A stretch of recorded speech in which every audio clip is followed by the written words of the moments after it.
and welcome to the Keys to Therapy. Today's episode, we have Mikah Miller here as our guest. So, Mikah, hi. Hi. Do you want to tell us a little bit about yourself?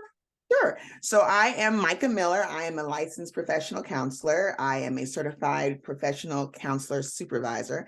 I have a group practice in Canton, Georgia. It's just right outside of Atlanta, maybe like 30 minutes. Okay. And we specialize in children and teenagers and anybody that wants to connect to their inner child.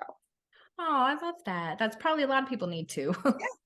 Yes. Well, we see plenty of adults and families. Yes. Oh, that's nice. Well, what made you want to become a therapist? So this is such I feel like it changes every time someone asks me, but the foundational piece was that my mom was in the ministry growing up, preacher, and she was actually in charge of the street ministry. So street ministry is where you go and work with the homeless population or just different people on drugs and alcohol and all kind of things. So every Wednesday night they would do like a kind of like a food hall, and they would have the homeless population come in for food and fellowship and some, ministry and stuff like that. And I was just very fascinated by the idea of, what took the smile, like what took these people's smile, what took their joy, because people were crying, people were sad. But as a child, you don't understand that they're homeless. You don't understand why they're sad, why they're depressed.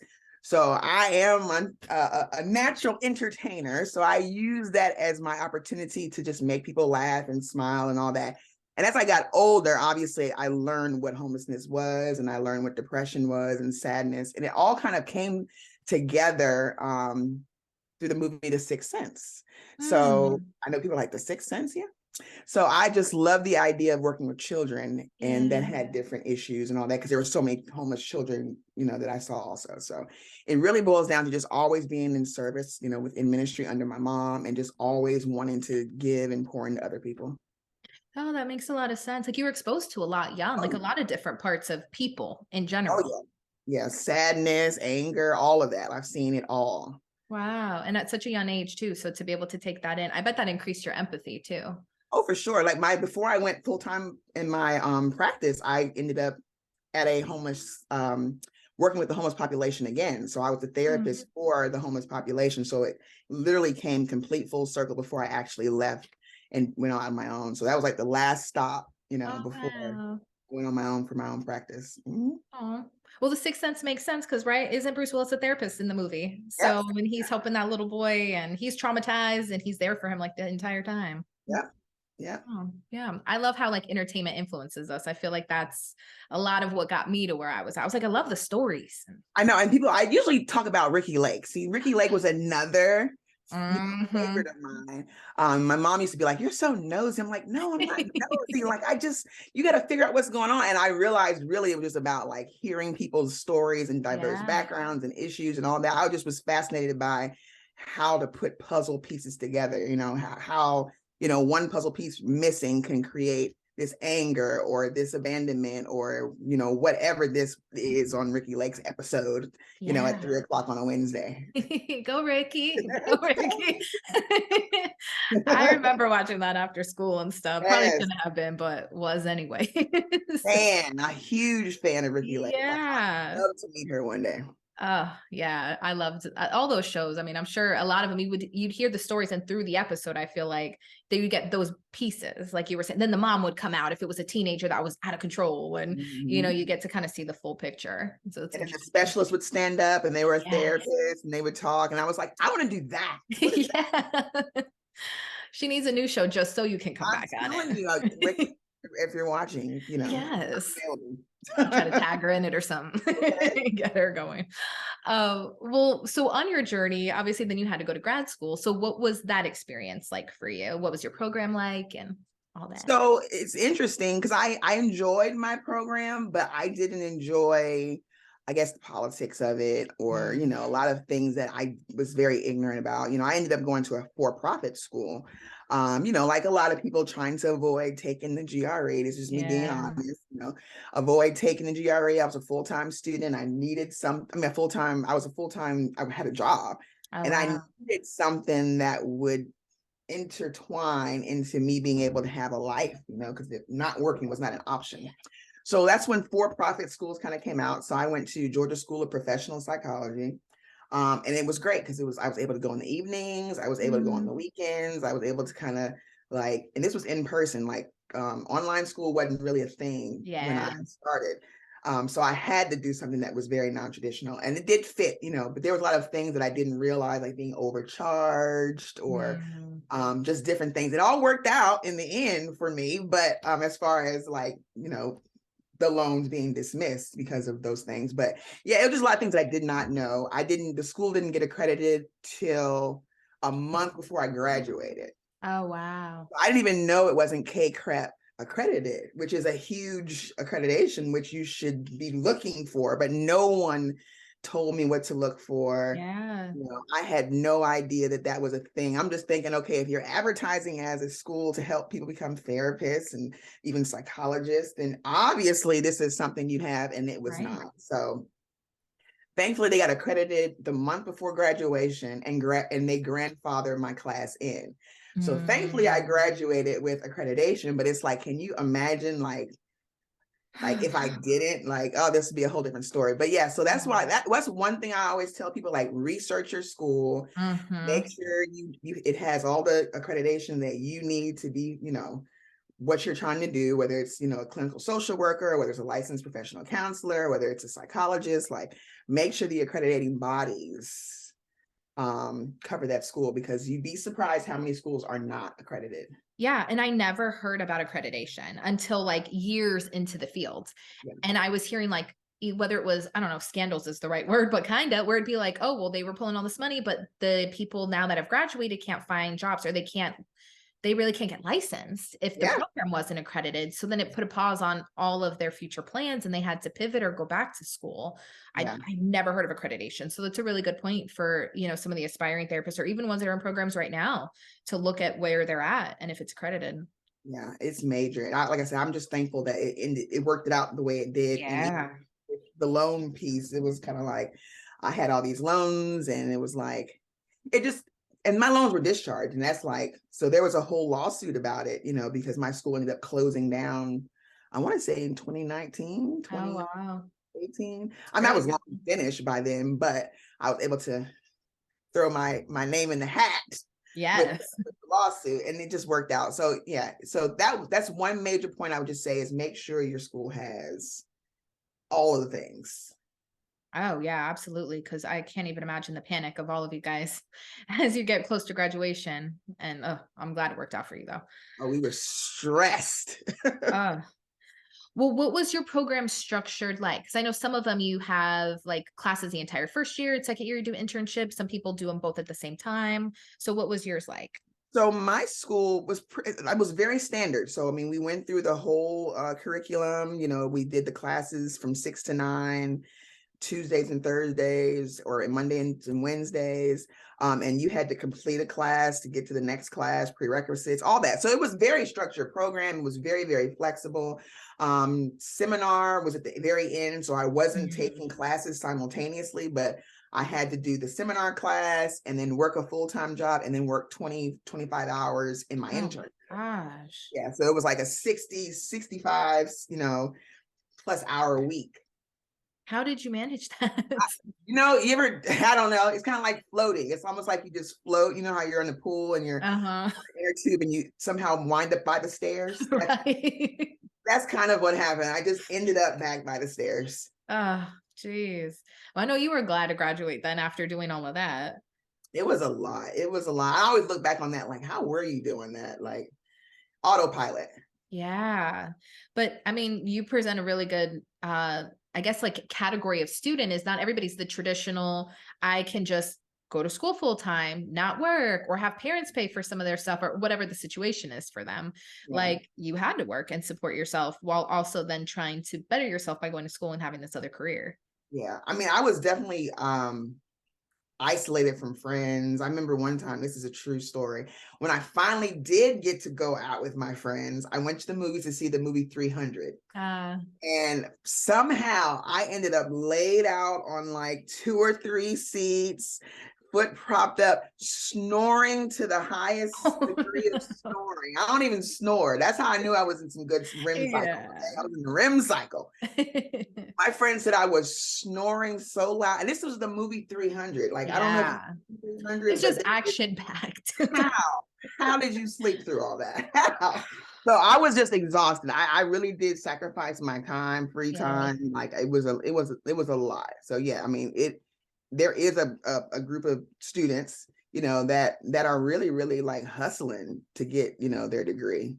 Definitely. And to have to balance all of that, it's like you have to really want it in the end to do that. Yep. Yeah. Yeah. Jeez. Now, what had happened for you like right after you graduated? Did you jump right into the field and leave your original job? Did you try to balance both for a bit? That was the goal. So as soon as I passed the test, so I made sure I passed. We had a graduation test, and then I had to pass MCE. So as soon as I passed, then it was like, okay, I need to find another job. I need to find another job quickly because I was working while I was in school. I worked in a residential facility as direct care. So I was working in the mental health field when I started school. That was way too much for me. So I left and ended up in dentistry. And then I ended up from the dentistry, working in dentistry, I ended up behind the scenes in IT. So I know. People are like, I worked IT. So that's probably why I'm always good with getting gadgets and things. But yeah, so I worked IT for basically the whole time I was in grad school. So it was a blessing because I could work from home some days. Oh, nice. So it was like, even though I had to get my job done, it wasn't like the chaos of someone really clocking my every minute, every second. It was like projects. And so, so, I mean, the time I had to be clocked in, but it was like, thankfully it wasn't like crazy tedious, but yeah, I was in IT. And so once I passed the test, I applied for a bunch of jobs. I took a job, and that was an experience, but it was working in residential rehab. For the homeless population, women. So women that were also addicts, but also homeless, and then if you had children, the children would come to the facility as well. So it was a beautiful program, a beautiful vision. It was hard because, when you have certain programs, and there's limited therapists. Yeah. So, I mean, I couldn't even tell you my case. So I think I had like 70 plus people that I had to see a week. Oh my gosh. A week. And there's such a high need. And so it's like at that point, sometimes you put some of your own stuff aside, whether it's your own feeling, your lunch break, whatever it is, sometimes to be able to help. Yeah, it was a great first job because I feel like I found my flow and my style. My talking style, the way I relate to clients, just my whole everything. I think I discovered that in that job because what I learned was I didn't know if I would see those people again, because when you're working in rehab, when you're working with certain populations, we're working with sex workers, all different types of population, flight risk is so high. Yeah. So one of the things that I learned to give people 110% every time I saw them, because I did not know if I was going to ever see them again, So I really learned like my style of just being super compassionate, empathetic, but really hitting hard. Like so I think someone mentioned from the conference that I gut punched them, from the talk. And it's like, that's what I'm kind of used to having to do because I never know if I'll see people again. Well, as someone who sat in on that workshop you did, I would agree with that statement. I think that's where that comes from. It's the idea that I may not see Samantha again. So I'm going to make sure that at least we hit on something. Right. So there's a takeaway. Oh, yeah. Yeah. And again, I vouched for that too, because I wrote down what you had said and you were like, what did I say later? And I was like, oh, I wrote it down. I remember. That's all that you need to know is it stuck with me. But that's always my goal every time I meet someone. So I learned that from working in that job. Yeah, that makes sense though, because I feel like a lot of therapists too coming in, you're more nervous. There's a lot of imposter syndrome. Like you're battling some of your own stuff, but in that type of setting and that many hours and clients you need to see, you got to just go. There's not time or room for all of that, or you might impede their care. Nope. There wasn't time. I mean, a lot of them were sober, newly sober. You only had to go to detox if you were on heroin or if you were an alcoholic. So all the other drugs, you can come straight from, the street to the facility without detox. So, it was a lot of, so the flight risk was great. So I knew if I got that first session and I hit some major, that they would at least try to stay until another day or stay another week till our follow-up session. And that just kind of became my style in therapy. It was like, we're going to hit something. Yeah. No, I'm leaving here with something. Yeah, and you don't know how much time you have to plant the seed, water the seed, watch it grow. So at least you planted it. Yep, and if they gave you the opportunity to water it, great. If not, that's in there somewhere. So when they are ready, they can build on that. Mm-hmm. Wow. Well, how long did you stay there for? And where did you work next? So I ended up staying there for a year, and then I was pregnant with my son. So that place, like I said, it financially, it was an entry-level position in the field. Yeah. Just imagine financially. So there was absolutely no way I could take care of myself and my son with that salary. And I didn't have insurance. So I left there and I went back to the residential facility that I worked with before I went to school. So I ended up going back with my degree, back with my licensure, and they hired me like, oh yeah, for sure. Mikah's coming back. Yeah, definitely. And I came back as a therapist. And so I stayed there for 5 years. Wow. What kind of work did you do there? So it's a residential level 6 facility. So it's pretty intense. It's like the level right before kids go to, for different things. I won't say tried for murder, but that is one. But it's extreme cases of mental illness in those facilities. So I was just a therapist. I did group there. I started a sex offender program there. Wow. While I was there for juveniles, just because of, a lot of that is just rooted in trauma. Yeah. So I started a program there. What else did I do there? I won Employee of the Year right before I left. So I won, and it's like, hey, by the way, I'm resigning. So that's what I did. So it was just counseling, but it was intensive counseling. So those kids became like, I see you every day. They see me all the time. So it became like probably one of the most rewarding experiences I had, because it was able to see the trajectory of kids that otherwise probably did not think they have a chance, start to see that they have one. And I was able to kind of watch that unfold over time. Oh yeah. And I feel like there's really two huge things with that. I think the first one is the fact that not a lot of people want to work with those populations. That scares them. So they're not going to find a lot of people who are willing to come in and do the work with them, which is sad, because then the cycle just perpetuates. Yeah. And the other piece is people within those populations, they don't trust easily. So when you said I was there, I was consistent, like they always saw me, I feel like that probably went a long way in them trusting you. Oh yeah. And trust is huge. And I kind of carry that into my practice. I always tell my clinicians, like, they're used to people leaving, so they've already learned how to do and say and talk and avoid to get you to think you're not helping them. Like, if you do nothing else but stay, you know what I mean? That's a huge message. That sends a big message to that client, because they're used to being abandoned. A lot of times they are pushing you away intentionally. Right. So I think that was one thing that I also took away from that experience, was like, just be there. Just make sure you're always there. Yeah. And the bare minimum, if that's all it is you're present, that's more than some other people in there, probably important people in their life have done. Oh yeah. So just be there and be consistent. I mean, even in private practice, I always tell them, like, people don't even answer the phone. That's something as simple as being present and answering the phone or replying to an email, so these are just skills that, even though you may not think you're taking them with you, but these are skills you just build upon as you get into your own business or own practice. Yeah. And it sounds like each place you work kind of gave you a little bit more of a piece of what you liked, what you didn't like, how to take care of you, because there's a lot that you've had to balance. So, sure. Yeah. Geez.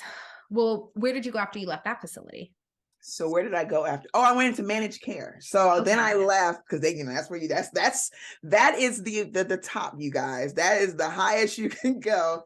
And before you're like a director or you have, but managed care, I ended up working for insurance for mental health. So I was the one that was authorizing sessions, authorizing inpatient stays or residential stays. So I was doing their clinical evaluations to get the insurance to pay for your sessions or your stay or any of that stuff. So I learned all of the insurance piece, the background piece, working in managed care. Oh, I bet that was really helpful though. It was, and I only planned to stay the goal was to stay, I think, for like 6 months, because it was a contract position. So the goal was to stay 6 months. Was that right? A year. I think it was a year. And I ended up only staying 9 months because the contract ended early. So that's part of kind of managed care, because, you know, I don't know, do you take insurance? No, not at my current practice. So those that do plan to take insurance, you'll know that, you know, sometimes carve-outs get sold to different plans, or this gets to, you know, this insurance loses a contract with the state. So all these different things kind of can transpire with carve-out plans. And so if that happens, then they have to let people go. So was a constant, like everybody that worked there was constantly on edge, because you never know which state was going to drop the contract, you know? So that was a whole other part of this industry that people don't even realize. You know, it's a very intense, but it's very financially, like, you definitely get, you know, compensated well. But it's just that part about potentially losing your job. Yeah, which is scary. I feel like a lot of contract positions, depending on where it's at or the setting, can be like that. Because I did contract work for the military. So instead of being like a GS, I was a contractor, which meant every 3 years your contract was up for buyers. And so I think it was like 3 months after I first started at the facility, everybody was talking about like the contracts are up, somebody else is going to buy it, I think. And so when somebody else would buy it, because somebody always would, but you'd have to renegotiate your salary, renegotiate your benefits. And some people had been in that same position for like 12 years, but they had to do that every single time. So and some people would quit because the contracts, the next one would be lower than what they wanted or whatever else. So it's different, but it's similar in that uneasiness of you can't fully settle into this yet. And I was part-time in my practice when I started that. So I started working part-time and started working on my business at that time. And so, but I wasn't ready to just go. So that's how I ended up working with the homeless population. So I took another job and I worked there for 1.5 years. Still doing part-time, my own thing. Then I was like, all right, one day it was time to go. My son was entering kindergarten, and that was my goal, was to be done working for people when my son hit kindergarten. And that's when I left. Oh, wow. So you stuck with it. I stuck with it until he reached kindergarten, and that's when I left. Yeah. Oh, that's awesome though. Cause then you set a goal for yourself. So it wasn't just because it's hard in this field. We take care of so many other people. You know, some people, especially in therapists, I feel like in general, aren't always the best at self-care. So it's good that you were recognizing your limits, what you needed for your personal life, and you made work for your personal life versus. I wanted to just be there. I was used to my mom coming to stuff and people being present, and I just did not want to not be there, because I knew working where I was working, I would miss everything. Yeah. And that's not fair. So it worked out. Like, I literally left my job. My son entered kindergarten. I was like, I was the best room mom. I was at everything, right? That lasted a year, guys. Don't get swindled. First grade hit, I was like, "Oh, I did too much in kindergarten." I think I've done enough. No. I checked some boxes. I'm good. I was there. I was there, moving right along. Well, then you get to show up doing the regular mom stuff, which is still a lot. I did. I just stuck to the parties and bringing stuff, and that was it. But I was doing PTA. I was doing room mom. I was helping the kids learn how to read on Wednesday. I was doing the most. I was doing a lot. I think a year was good. That's all I had. Yeah. Well, you said in this time you were building your private practice, right? So how did you figure out what populations that you wanted to work with or specialize in after having like such a variation of experience? I think I always wanted to work with kids, though. I think it still goes back to the sixth sense. My goal was always to work with kids. I started out when I graduated from my undergrad working with kids in direct care.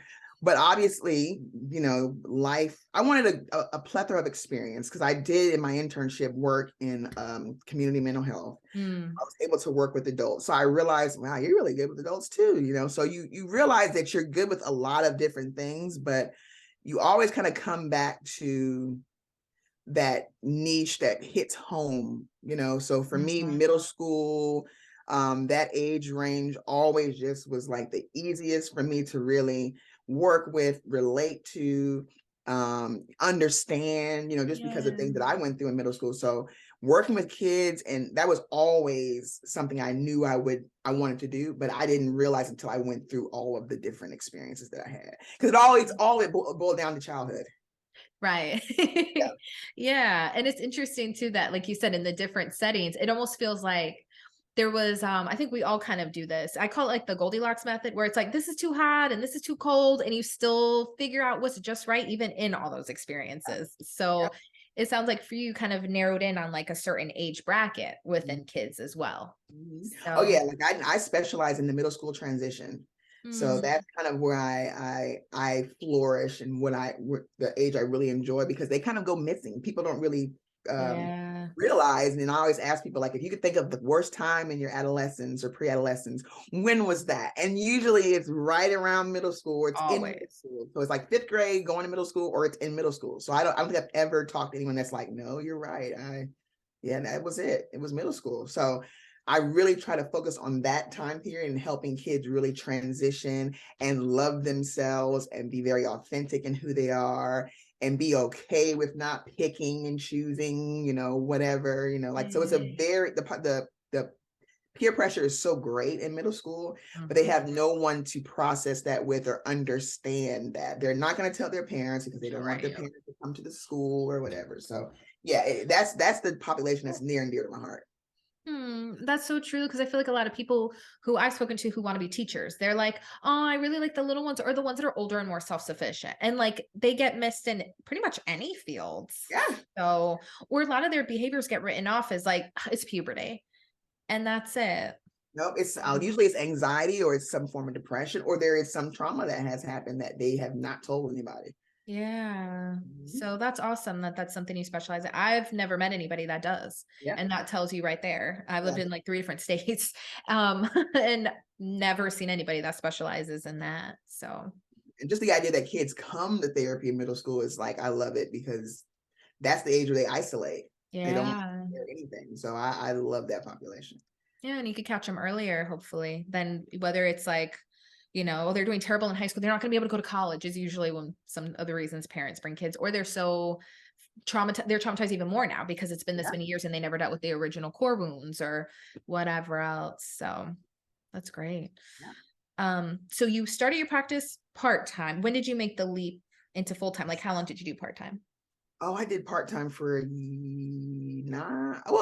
I would say a year. Okay. A year and a half. So the whole time, so then I started it while I was working at the managed care organization. I stayed there for 9 months.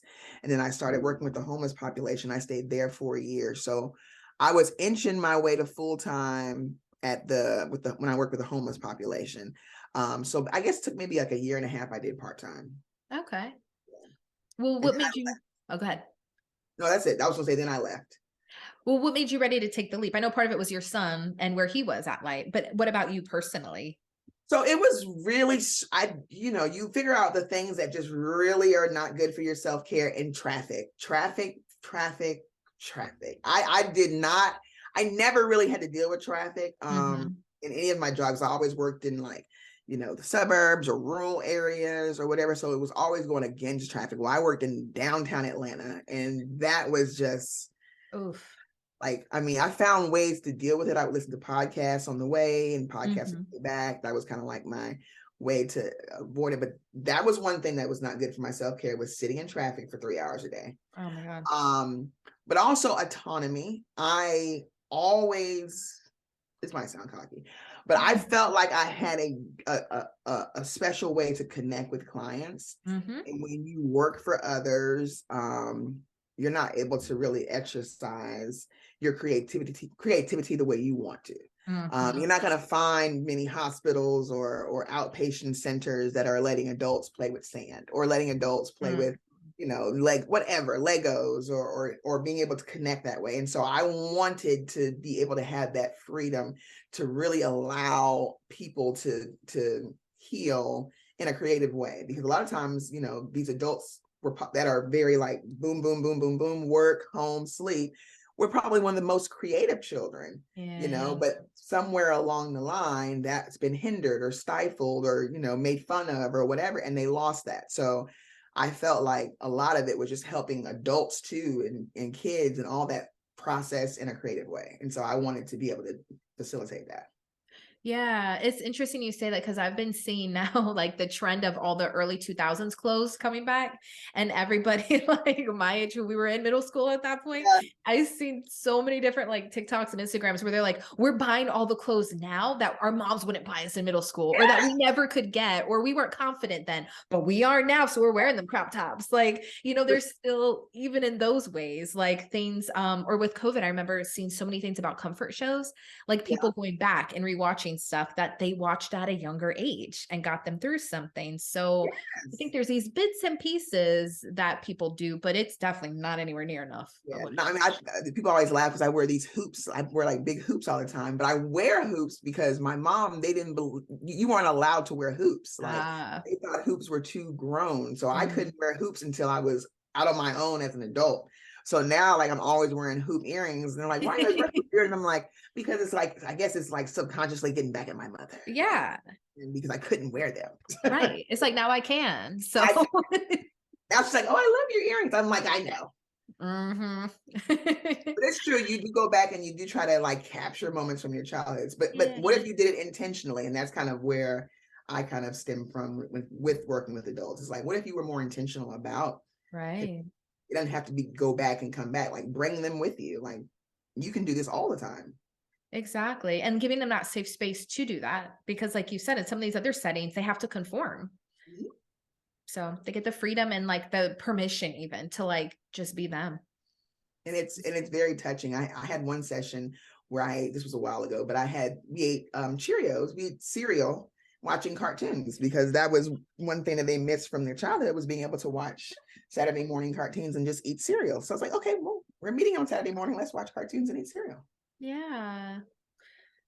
You're making me want to go see you. Let me go to Georgia. My mom lives in Georgia. That's what I mean by like you couldn't buy. That's one thing that they don't tell they tell students, you can't buy things for your clients. You can't give money, or you can't take gifts, or you can't whatever. And it's like, okay, So that's one thing I personally look at very, what's the word I'm looking for?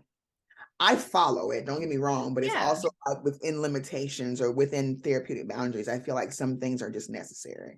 Right. Like you could be fluid with it. You understand like who the client is, where their boundaries are, where yours are, and what can align, because depending on the person, the culture, whatever, you might be offending them. Very offensive. And I work in rural Georgia, in Canton, Georgia. So if they're bringing me fruit and veggies and things from their garden, I'm not. Yeah. Yeah. You might just disrupt the whole therapeutic alliance at that point. So I always have bunches of corn and potatoes and all types of things. I never have to worry about vegetables.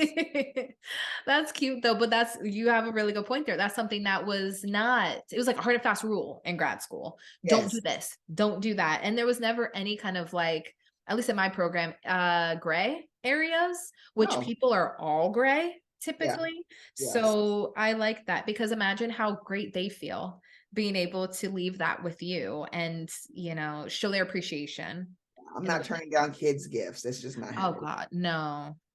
I always would put them up when I saw kids. So then when they'd come to the office, I'd, cut their name out or whatever, but like they could see their work and be like, did anybody say anything about my Pokemon drawing? And I'm like, I love it. I put it right by my desk, so I see it every day. We do have an anonymous wall too of just pictures and Yeah, it means a lot. It does. Well, how did you grow your practice from just you to where it is now? Because that's another big leap. And that is a huge leap. I always tell people there is a difference between being self-employed and running a business. Yeah. There's a big mental shift that has to happen. And I don't think people talk about that enough, because it's not the same. Both entrepreneurs, both very, respectfully in their own right, but it is a huge shift, because now you're dealing in relationship. When you're running a business, when you're a solopreneur, you're only dealing with yourself. Yeah. When you're running a business, now you're dealing with multitudes of relationships. So, when I made the leap, honestly, one of my, I actually didn't work with them, but they ended up taking my position when I left. And long story short, she was just hearing me talk about it. She said, well, I want to work for you. And I'm like, really? I said, well, do you mind being a guinea pig? Because that's kind of what it's going to be like. Yeah. I'm a beta tester. I test things to no end. So she ended up working for me for 2 years. It was great because she had a financial goal to pay off her student loans, and I needed a guinea pig. She ended up doing it in 2 years. I had my guinea pig. And then after that, the pandemic kind of hit. So I had 2 people working for me. I had just hired 3 more, so I had 5. We were doing swell. And then the pandemic hit. And that obviously took a hit, for the business. But I just kind of stuck with it. And after the pandemic kind of ended, I ended up hiring like 4 more people, and I just kept hiring people. Wow. And everybody just kind of stayed, because one, you have to create a culture in your business. So there's a lot of things you have to do, but that's how I grew my business. I grew it like literally somebody that was willing to go through the trenches with me. Like, it wasn't like, I was this wonderful business that was already set. It was like, no, I don't have anything. So, but she was willing to do that. And it helped me tremendously. Yeah. You guys could learn together. Yeah. Wow. And that was I was very transparent. I mean, I didn't have a payroll operator. I didn't have nothing. I didn't have anything, so it was me learning as I grew. And she was very patient with that. Oh, that's great. Well, it served you both at a time in your life where you needed each other. So that's helpful. Yeah, it was definitely mutually beneficial for sure. Yeah. So how many employees do you have now? Okay, so it's a good question. So it's 12 of us right now. And then there's 1 in waiting. So I will have 13 by the end of April. Wow, that's impressive. Yeah. And that's a good inspiration for people hearing your journey too. Cause I think sometimes we're sold, and maybe it's us, maybe it's like the American dream, whatever, that we're kind of sold on, like, this ideal of what it's going to be. It's probably movies and shows and stuff too, that show like Therapist in the fancy of life. Yeah. Yeah. Cause you said Bruce Willis. I'm like, I know, spoiler alert for 1999, like, he wasn't alive in the movie, but I think that, for most therapy settings you see in a movie, it's this huge office, all the windows, beautiful furniture, clothes, and that's what the therapist is. And that's typically not it. It tends to be, like you said, in the trenches. You're working with all different types of people at some of the worst days or situations in their life. So I think it's nice to hear that you can end up in this like place that works for you, but it sometimes takes a while and different shifts in your life. And I think you have to, I don't believe that people just pick this field. I do think that you have to be called into the field. And I think, being able to sustain and kind of go through these ebbs and flows and different things in this field is because you really do have a passion for people, and you really do want to help people. I always say, if you're willing to do it for free, not saying that we should do it for free, but there is a feeling of wanting to help so intensely that you would do it for free. That's when you're in the right field. That's when you know that you could even be an entrepreneur and stay in this business. Otherwise, you're going to always be looking for reward every time you hit a corner, and you're going to be disappointed a lot. And I think that's what keeps you going is your why. That makes sense though, because I think we're expected to give a lot to these jobs that we've had, but they don't always give as much to us. We have to take or create if it's not giving us what we need or want.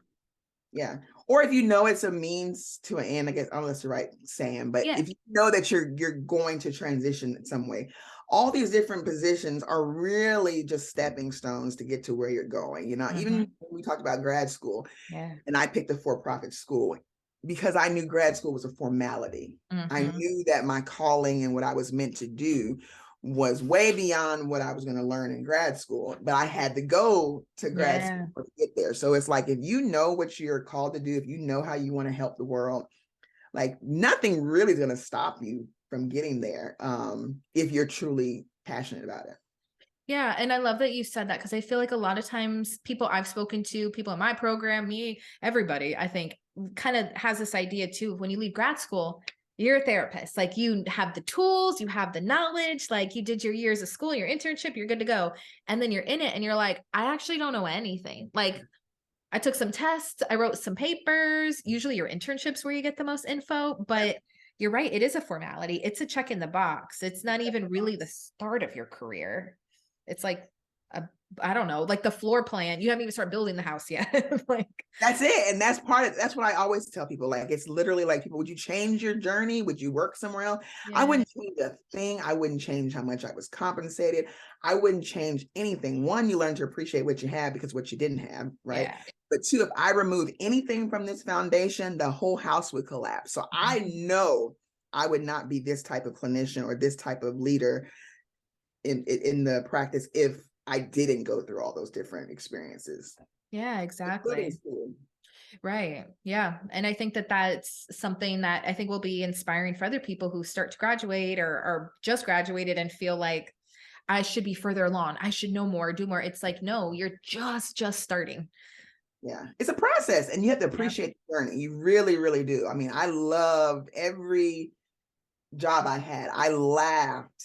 I mean, I don't know, but like this field just brings so much joy and laughter too. I mean, there's obviously lots of sadness, but then there are so many moments that people don't talk about of just great cheer and laughter and fun. I mean, I've had, I've laughed probably the most with clients or with kids doing silly things or whatever with my client, laugh because, one, that's just kind of what I believe in. I think people should laugh. But two, it's just like life is to be looked at as a journey. And you can look back and laugh in a lot of things.